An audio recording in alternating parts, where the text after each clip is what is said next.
Halo semuanya, selamat datang di channel Guru Tempe. Bersama saya Pak Billy. Pada video kali ini kita akan membahas bab 1, yaitu hakikat dan peran kimia dalam kehidupan, metode ilmiah, serta keselamatan kerja di laboratorium. Oke, pada topik bahasan kali ini kita akan bagi menjadi dua bagian. Yang pertama adalah hakikat dan peran kimia dalam kehidupan serta metode ilmiah. Setelah itu baru kita bahas tentang keselamatan kerja di laboratorium. Oke, kita akan langsung saja ke topik bahasan yang pertama, yaitu hakikat ilmu kimia.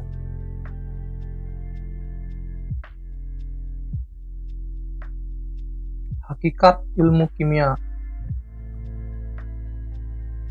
Mari kita mulai dengan satu pertanyaan. Ketika kamu mendengar kata reaksi kimia, apa yang ada di benak kamu?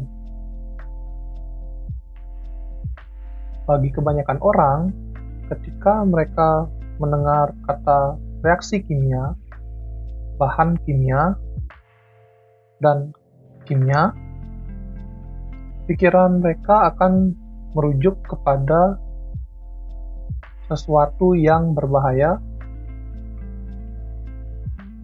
sesuatu yang dapat meledak, sesuatu yang rumit, atau mungkin sesuatu yang beracun. Padahal, kimia itu bukan tentang ledakan. Kimia itu tidak hanya tentang sesuatu yang berbahaya. Kimia itu tidak hanya tentang hal-hal yang beracun. Dan kimia itu tidaklah rumit. Ketika kamu mendengar atau melihat ada orang lain yang sedang membicarakan pengawet makanan, pasti kamu akan mendengar kata bahan kimia di sana. Padahal bahan kimia tidak hanya ada di pengawet makanan. Zat-zat kimia itu ada juga di nasi yang kamu makan, di air yang kamu minum, di parfum yang kamu pakai, ada juga bahan kimianya. Di daging ada juga, di daun juga tersusun dari zat-zat kimia. Bahkan kamu sendiri juga tersusun dari zat-zat kimia. Nah, zat-zat kimia yang kita bahas ini disebut dengan materi.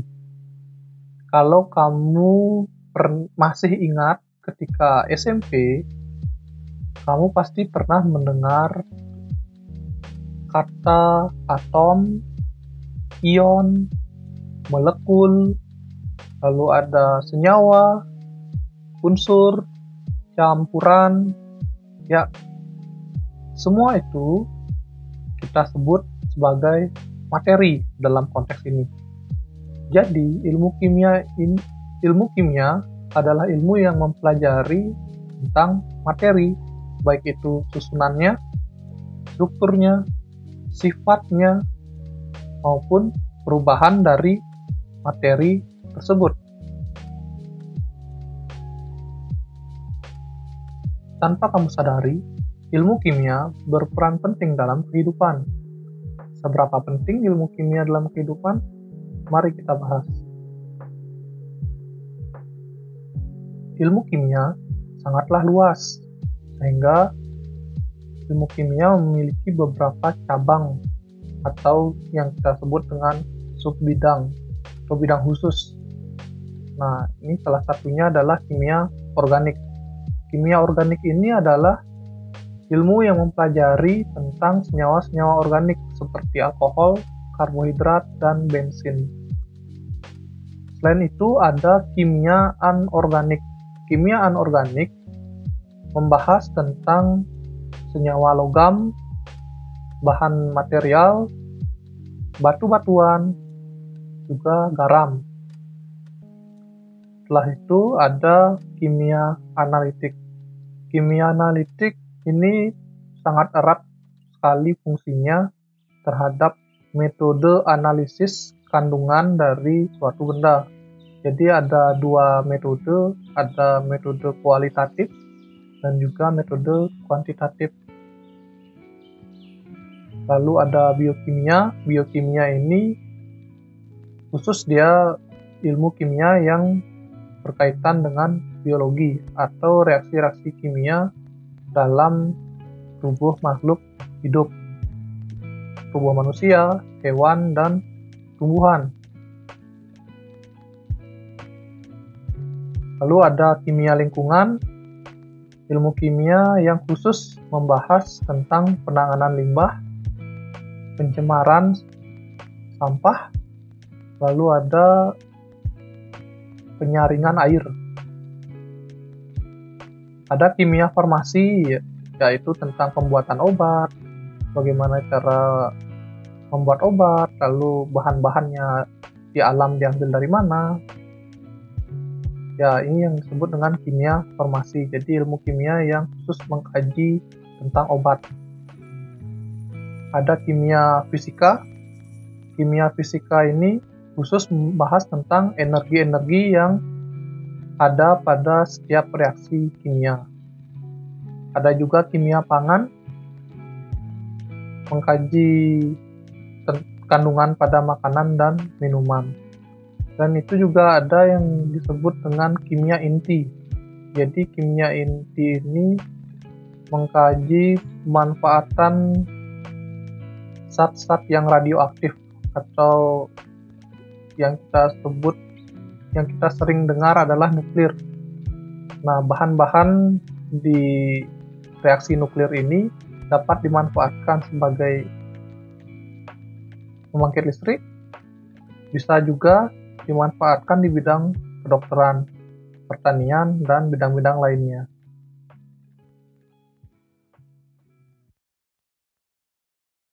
Lanjut ke manfaat ilmu kimia di berbagai bidang kehidupan. Jadi kita belajar ilmu kimia ada manfaatnya. Salah satunya di bidang kedokteran dalam pembuatan obat-obatan, kimia farmasi. Lalu ada di bidang pertanian, pembuatan pupuk dan pestisida.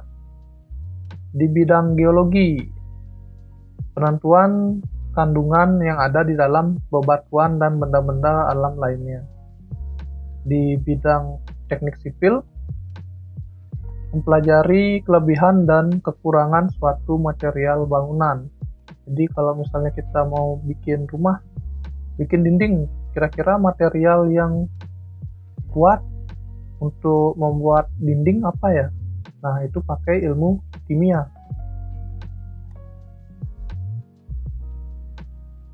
Di bidang biologi, bagaimana kita bisa menentukan struktur dan sifat senyawa karbohidrat, protein, enzim, lemak, dan asam nukleat. Jadi ketika kita makan nasi, bagaimana nasi itu dicerna oleh tubuh, reaksi kimia apa yang terjadi, itu di bidang biologi. Lalu ada bidang hukum. Di bidang hukum ini biasanya dimanfaatkan oleh kepolisian untuk pemeriksaan sidik jari di TKP. Jadi untuk dapat mendeteksi sidik jari ini digunakan larutan perak nitrat atau dalam ilmu kimia disebut AgNO3. Ada bidang mesin. Nah, di bidang mesin ini mempelajari tentang komposisi logam yang baik untuk pembuatan mesin. Jadi kira-kira bahan kimia apa yang bisa kita pakai atau logam-logam apa saja yang bisa kita pakai untuk dapat membuat mesin yang kuat dan tahan lama. Lanjut ke peran ilmu kimia dalam menyelesaikan masalah global. Masalah global itu artinya masalah yang mendunia. Jadi semua orang di dunia ini memiliki masalah yang sama. Itu artinya masalah global. Jadi masalah global ini antara lain adalah mengenai energi terbarukan, lalu ada penanggulangan atau penanganan limbah, ada juga polusi dan global warming. Jadi setiap orang di dunia masalahnya pasti itu. Nah, kita bahas dari yang pertama, yaitu energi terbarukan. Biasanya kita kan memakai motor menggunakan bahan bakar bensin.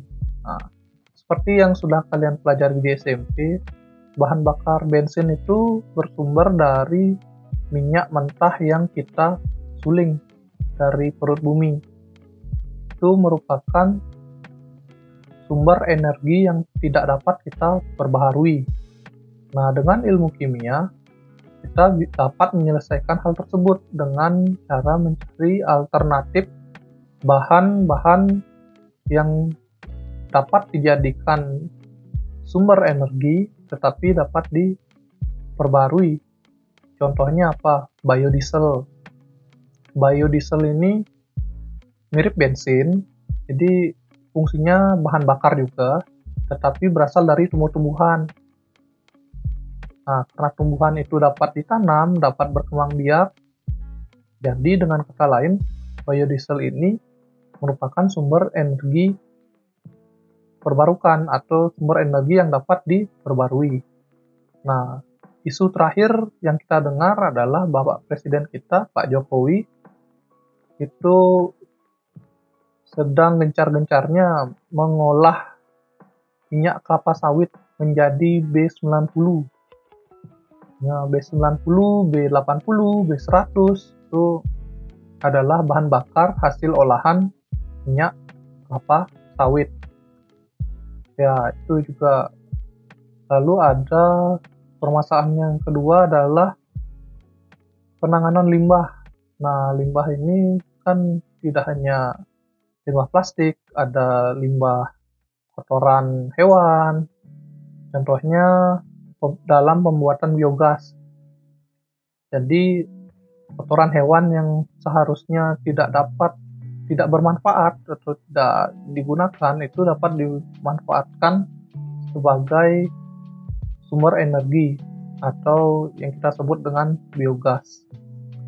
Nah, lalu ada program Langit Biru. Program Langit Biru ini berhubungan dengan polusi udara dan global warming.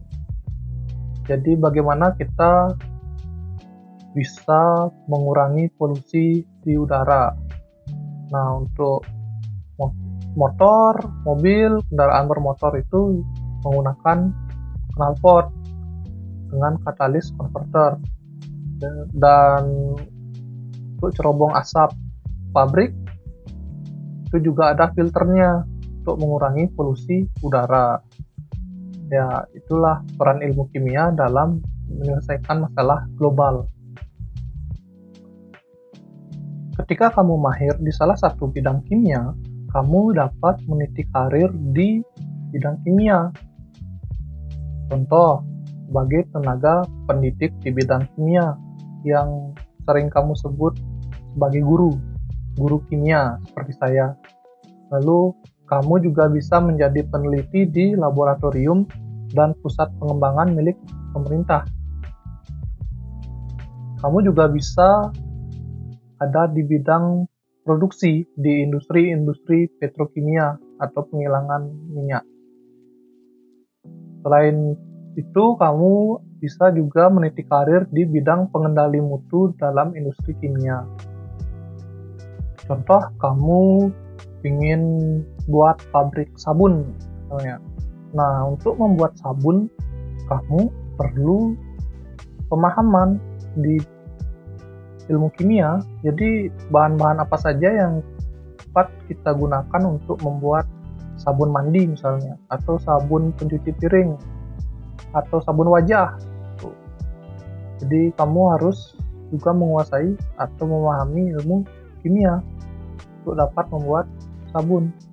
Nah, selain sabun juga ada beberapa produk yang memerlukan pemahaman kimia, tidak hanya sabun saja. Oke, lanjut. Kita akan bahas tentang metode ilmiah. Jadi metode ilmiah ini adalah sebuah cara yang logis dan sistematis untuk menjawab setiap permasalahan yang akan kita bahas. Jadi, ilmu kimia ini, semua teorinya itu berasal dari berbagai eksperimen. Kembali lagi sesuatu yang logis dan sistematis. Nah, jadi tidak hanya sekedar menjawab, tetapi juga ada landasan teori dan metode yang pas atau bisa dibilang yang dapat dipertanggungjawabkan gitu. Nah, pola pikir ini juga sangat penting ketika kita menghadapi berita-berita hoax. Kita harus berpikir dalam menghadapi setiap berita yang masuk, apakah ini hoax atau tidak. Jadi jangan langsung sekedar percaya apabila mendengar rumor atau berita-berita dari perkataan orang lain yang sumbernya belum jelas. Nah, metode ilmiah ini seperti apa? Mari kita bahas. Pertama, karakteristiknya dulu ya. Jadi karakteristik metode ilmiah ini bersifat kritis dan analitis, logis, objektif, konseptual, serta empiris. Ketika kita ingin melakukan atau menjawab permasalahan menggunakan metode ilmiah, hal pertama yang harus kita lakukan adalah merumuskan masalah. Jadi merumuskan masalah. Contohnya apa? Misalnya kita ingin tahu mana sih yang lebih cepat gula dilarutkan dalam air dingin atau air panas. Nah, kita harus merumuskan dulu masalahnya dalam bentuk pertanyaan. Jadi contohnya, manakah yang lebih cepat?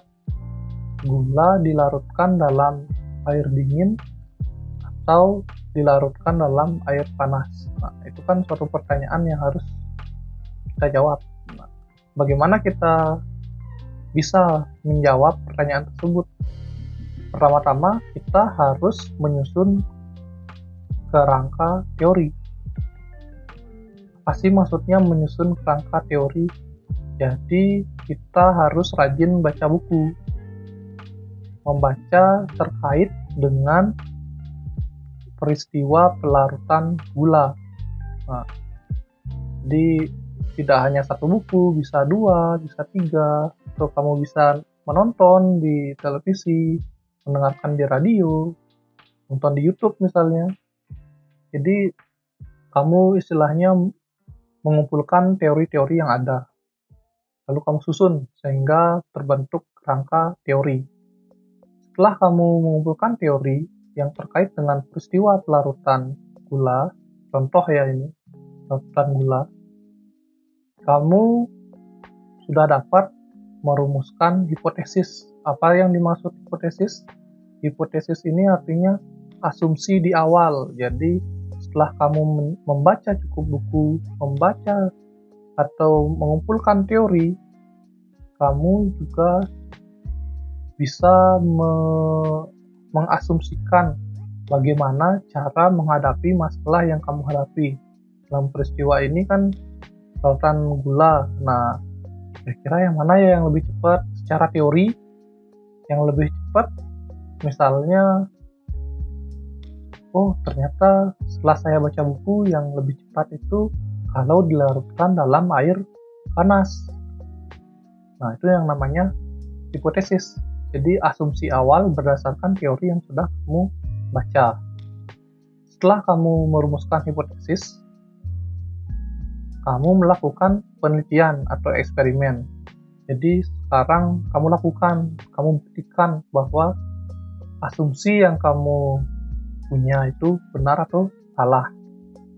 Jadi ya benar, akhirnya kamu lakukan. Kamu ambil 2 gelas, salah satunya diisi air dingin, yang lainnya diisi air panas.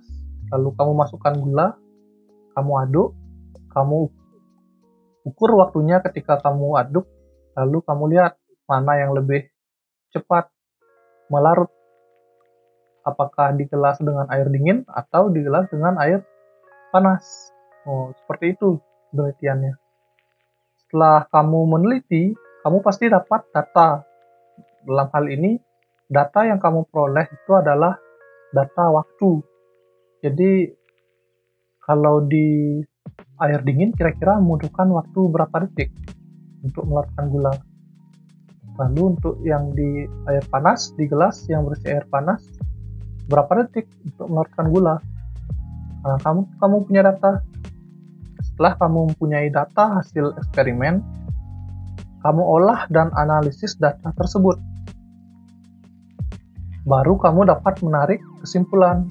Oh, ternyata yang tepat adalah gelas berisi air apa misalnya. Setelah kamu dapat menarik kesimpulan, baru kamu bisa menjawab masalah yang tadi. Nah, jadi sebelum kamu menjawab atau sebelum kamu mengatasi suatu permasalahan, kamu harus membaca banyak teori tentang hal tersebut, lalu kamu asumsikan, kamu lakukan, kamu olah datanya, baru kamu bisa menjawab. Jadi tidak hanya sekedar menjawab, tetapi dapat dipertanggungjawabkan. Nah, dalam metode ilmiah ini, hal yang terpenting adalah kejujuran. Jadi, itu sikap yang dinilai ya. Nanti kita akan coba membuat penelitian kecil-kecilan lah. Lalu di akhir kita akan bahas tentang laporan penelitiannya. Nah, bagaimana sih laporan penelitiannya? Seperti apa yang namanya laporan penelitian? Ini sekarang kita bahas. Jadi yang namanya laporan penelitian itu terdiri dari judul, ada kata pengantar, setelah itu ada daftar isi. Nah, di daftar isi ini ada banyak nih. Tapi nanti kita pakai daftar isi aja ya. Lalu ada abstrak, tapi nanti karena ini penelitian kecil-kecilan ya nantilah, nggak apa-apa nggak diisi, kita lewati aja. Dari daftar isi kita langsung ke bab 1, yaitu pendahuluan. Lalu ke bab 2, tinjauan pustaka yang berisi tentang teori-teori yang kamu baca. Bab 3, metode penelitian berisi langkah-langkah yang akan kamu lakukan dalam penelitian ini berdasarkan teori yang kamu baca. Lalu ada hasil dan pembahasan berisi data hasil percobaan dan analisisnya. Nah, di akhir kamu akan membuat kesimpulan dan saran, yaitu di bab 5. Nanti ada kesimpulan dan saran. Setelah itu ada daftar pustaka. Daftar pustaka ini isinya daftar buku-buku yang sudah kamu baca atau sumber-sumber dari mana saja kamu ambil dalam penelitian ini ditaruh di daftar pustaka. Lalu paling belakang ada lampiran. Lampiran ini berisi dokumentasi atau foto-foto kegiatan ketika kamu melakukan penelitian atau eksperimen. Kadang juga berisi data-data, tabel atau analisis data ya di lampiran ini. Oke, kita masuk sekarang ke bahasan keselamatan kerja di laboratorium. Pada bahasan ini seharusnya saya mengajak kalian ke laboratorium kimia yang ada di sekolah untuk mengenal lebih dekat apa saja yang ada di laboratorium, alat-alatnya apa saja, kegunaannya apa, lalu ada bahan kimia, sifat dan simbolnya seperti apa, bagaimana caranya menangani sampah dan limbah di laboratorium setelah praktikum, dan petunjuk dan larangan yang ada di laboratorium. Tetapi karena kondisi kita ini ada pada pandemi COVID-19, jadi kalian tidak dapat pergi ke sekolah. Makanya kita bahas menggunakan gambar saja dulu. Ya, kapan-kapan kalau kita dapat kesempatan, kita akan lakukan jalan-jalan ke laboratorium ya. Oke, kita mulai. Yang pertama, alat-alat laboratorium dan kegunaannya. Jadi di dalam laboratorium kimia itu ada berbagai macam alat dan tentu saja memiliki kegunaan yang berbeda-beda. Kamu harus tahu itu karena nanti ya mudah-mudahan pandemi ini cepat berakhir sehingga kita bisa melaksanakan yang namanya praktikum kimia di sekolah ya. Alat yang pertama adalah tabung reaksi. Seperti namanya, bentuk dari alat ini seperti menyerupai tabung ya, tabung kecil ya. Jadi fungsinya untuk mereaksikan bahan kimia dalam volume sedikit. Jadi tabung ini berbahan dasar kaca. Selanjutnya di alat yang kedua ada yang namanya gelas beker. Gelas beker ini digunakan untuk menampung dan mencampur bahan kimia. Jadi fungsinya sama kayak gelas biasa yang kita sering lihat di rumah. Hanya saja yang ini berbahan dasar kaca dan ada beberapa simbol juga di sana. Lalu yang ketiga, yang selanjutnya ada pipet tetes. Nah, ketika kita ingin menuangkan cairan dari salah satu gelas ke gelas yang lain, maka biasanya kita menuangkan saja. Kalau di rumah ya langsung aja tuang. Nah, kalau ingin menuangkan dalam jumlah yang sedikit, maka kita akan menggunakan sendok. Di laboratorium kimia ada alat yang namanya pipet tetes. Jadi fungsinya ini untuk menuangkan cairan, tetapi volumenya lebih sedikit, yaitu per tetes. Yang namanya per tetes ya sudah jelas sangat sedikit ya. Selanjutnya ada gelas ukur. Gelas ukur ini adalah untuk mengukur volume larutan. Misalnya kita mau menuangkan air ke gelas beker. Nah, mau menuangkan air 100 ml misalnya. Bagaimana kita bisa tahu kalau air yang kita tuangkan volumenya sudah 100 ml?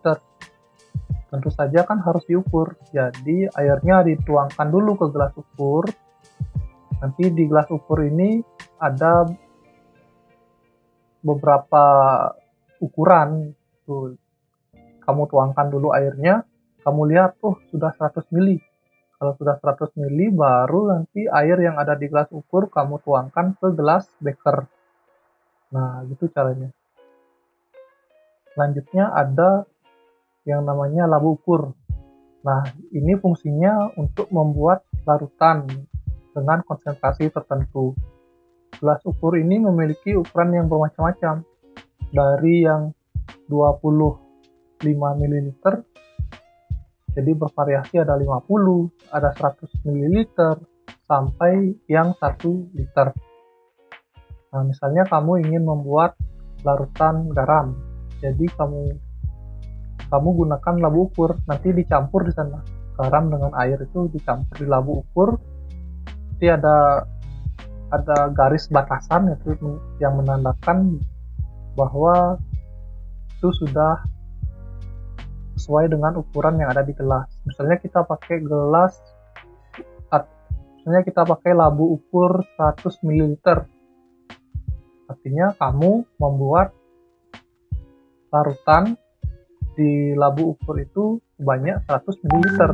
Kalau kamu mau membuat larutan garam, nanti larutan garam yang kamu hasilkan di labu ukur 100 ml ya jumlahnya 100 ml. Jadi terukur dia kamu mau bikin berapa mili. Lanjut ada alat yang namanya pengaduk. Kalau di rumah kan kita pakai sendok, tapi kalau di laboratorium kimia ada yang namanya batang pengaduk. Jadi hanya beda bahan saja. Yang ini bahannya adalah gelas. Lagi-lagi bahannya adalah gelas. Kenapa pakai bahan gelas? Kenapa tidak kayu? Kenapa tidak besi? Jadi itu ada fungsinya ya. Kalau pakai kayu biasanya akan cepat lapuk. Lalu kalau pakai besi akan cepat karatan. Selain itu, fungsinya memakai gelas juga agar tidak bereaksi dengan bahan-bahan kimia yang mau kita pakai. Jadi kalau misalnya pakai kayu, kena asam atau kena yang korosif aja, dia sudah hancur. Terus kalau pakai besi, nanti bisa bereaksi sama bahan kimia yang mau kita pakai. Makanya dipakai gelas. Kenapa gelas? Karena gelas sangat sulit bereaksi dengan bahan-bahan kimia. Itu alasannya. Jadi untuk menghindari alat kita bereaksi dengan bahan kimia yang akan kita gunakan dalam eksperimen. Itu gunanya pakai gelas. Lalu ada rak tabung reaksi. Rak tabung reaksi ini seperti namanya adalah tempat untuk meletakkan tabung reaksi. Ada pembakar spiritus, jadi gunanya sebagai pembakar.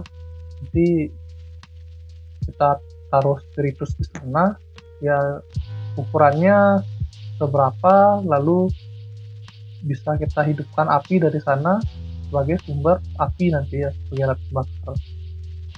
Lanjut ada corong kaca. Ketika kamu membeli bensin di warung-warung, membeli bensin eceran ya, yang biasanya kamu beli di warung-warung atau kios-kios kecil, itu menggunakan corong. Nah, di laboratorium kimia ada juga corong, tetapi ukurannya lebih kecil dan berbahan dasar kaca. Ada juga alat yang namanya Erlenmeyer. Erlenmeyer ini fungsinya sama seperti gelas beker ya. Cuman bedanya kalau gelas beker itu dinding gelasnya itu tidak seperti tabung, tidak seperti silinder.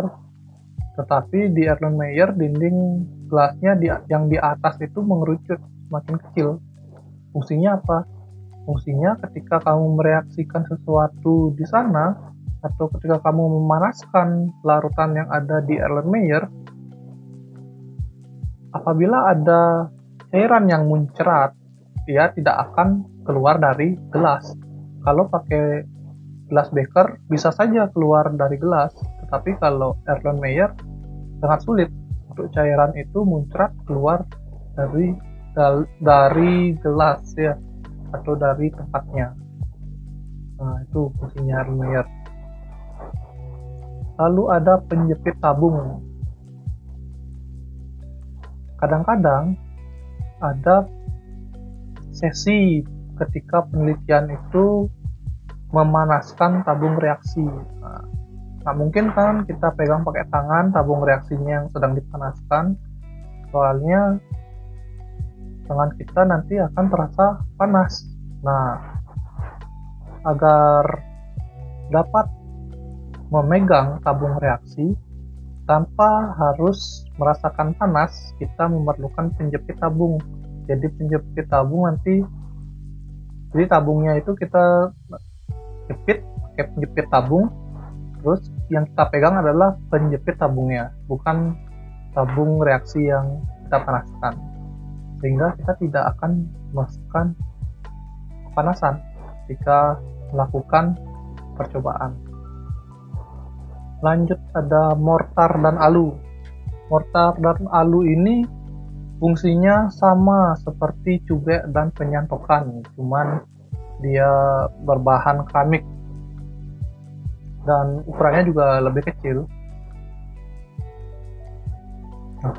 Habis ya. Oke, sekian alat-alat yang ada di laboratorium. Kita lanjut bahas bahan kimia, sifat, dan simbol yang ada di laboratorium kimia. Nanti ketika kamu masuk laboratorium, kamu akan berhadapan dengan berbagai macam bahan-bahan kimia. Nah, di kemasan bahan tersebut biasanya ada label atau ada gambar, ya simbol gitu ya istilahnya. Simbol-simbol ini mendeskripsikan atau memberitahukan kepada kita sifat-sifat bahan yang ada di dalamnya. Contoh, di dalam gelas atau tabung itu kamu melihat gambar tengkorak atau tulang nih, ya. Artinya, zat kimia yang ada di dalam kemasan tersebut beracun.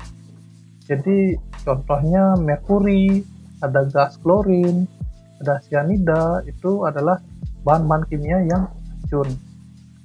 Nah, di bawahnya ini ada gambar benda yang meledak ya. Artinya, bahan-bahan kimia yang ditampung di dalam kemasan itu mempunyai sifat mudah meledak atau eksplosif. Contoh amonium nitrat dan nitroselulosa. Lanjut ada gambar atau simbol api, artinya mudah terbakar atau flammable. Contoh bahan kimianya dietil ether, keton, alkohol. Lalu ada juga lambang apa nih? Ini lambang speaker ya. Ya kayaknya seperti lambang speaker ini. Nah, ini artinya bahan-bahan yang ada di dalam kemasan tersebut bersifat radioaktif. Contohnya uranium dan plutonium. Apa itu radioaktif? Artinya bahan-bahan tersebut mengeluarkan radiasi.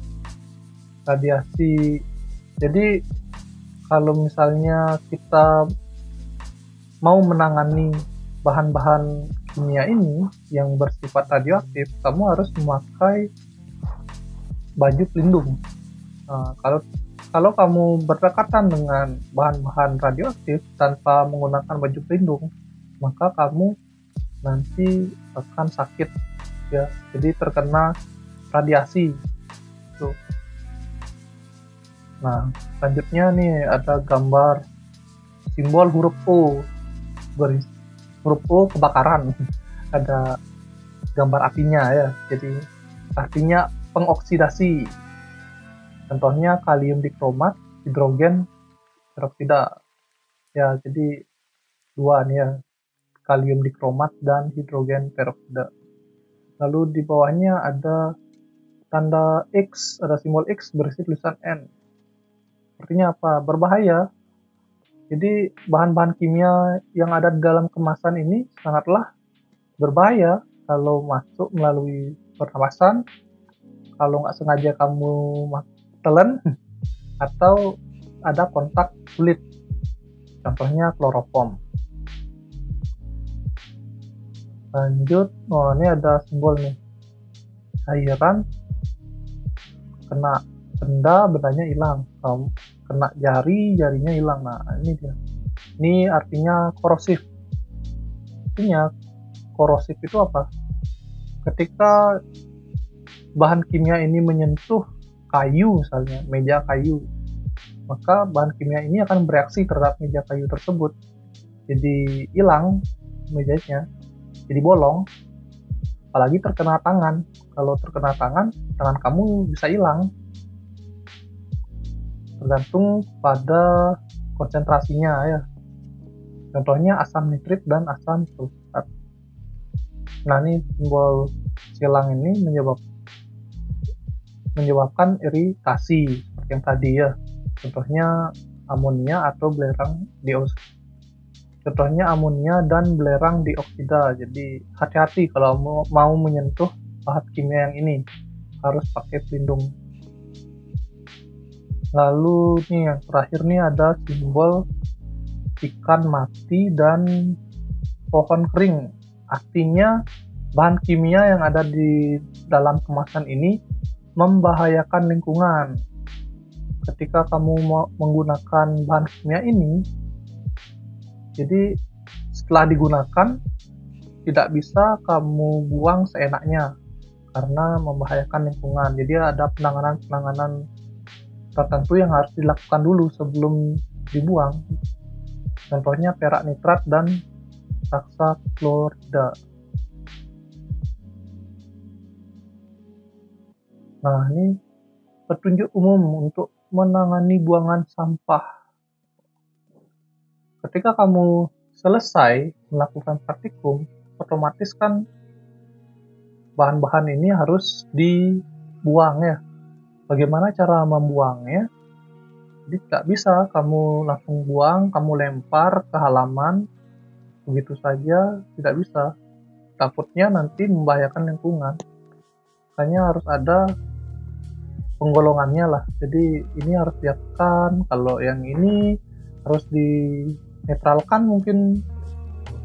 Jadi ada beberapa golongan limbah sih, dan cara menanganinya juga berbeda-beda. Yang pertama fine chemical, jadi bahan kimia biasa itu, fine, tidak berbahaya gitu. Artinya dapat dibuang ke saluran pembuangan atau tempat sampah. Contohnya misalnya kamu melakukan penelitian menggunakan bahan tepung beras. Nah, tepung beras ini tergolong fine chemical karena dia tidak bereaksi dengan air, dia cuma larut. Kalau ada air tidak bereaksi, tidak eksplosif dia dalam keadaan normal, terus tidak bersifat radioaktif, tidak beracun, intinya tidak berbahaya gitu. Kamu bisa langsung buang di saluran pembuangan atau tempat sampah terdekat. Selanjutnya ada larutan basa dan larutan asam. Nah, ini ketika mau dibuang, larutan basa dan larutan asam ini harus dinetralkan dulu pH-nya sebelum dibuang agar tidak merusak lingkungan dan tidak merusak saluran pembuangan. Lalu ada pelarut.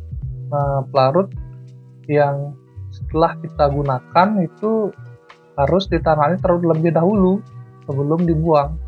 Jadi mungkin diencerkan dulu. Kalau misalnya pelarutnya penuh dengan halogen, ya harus diencerkan dulu agar tidak membahayakan. Nah, ini ada bahan yang mengandung merkuri. Seperti yang kita telah ketahui, merkuri ini kan beracun ya. Jadi kita nggak bisa buang langsung ke tanah. Kalau misalnya kita buang bahan yang mengandung merkuri ini ke laut. Nah, nanti bahan-bahan ini dimakan ikan. Ikannya jadi beracun. Setelah nelayan itu menangkap ikan, nah yang ditangkap adalah ikan-ikan beracun. Dia jual di pasar, terus kamu beli, kamu goreng, akhirnya kamu makan ikan yang beracun, kamu sakit deh. Nah, itu konsekuensinya nanti kalau kita tidak melakukan penanganan terlebih dahulu sebelum dibuang. Tuh, jadi ini harus ada penanganan khusus ya. Sama seperti bahan radioaktif seperti tadi.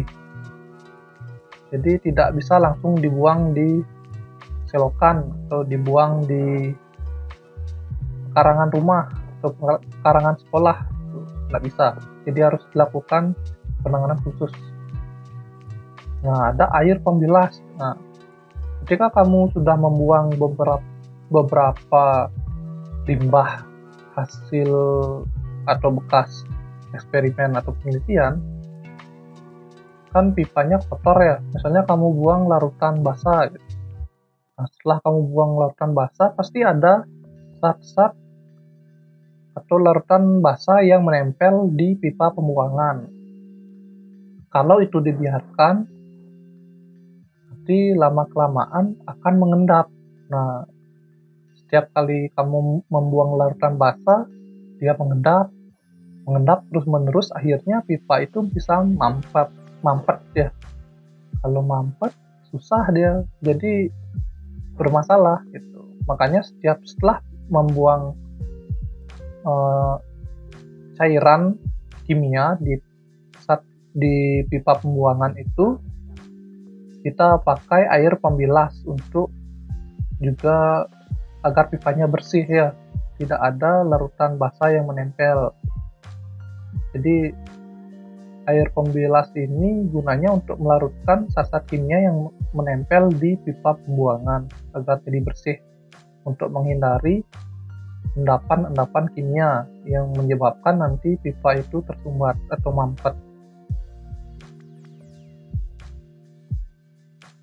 Nah, ini ada petunjuk umum penanganan kebakaran. Pada laboratorium kimia yang sesuai standar, seharusnya di sana ada tabung pemadam kebakaran ya untuk emergency, dan ada yang namanya emergency exit.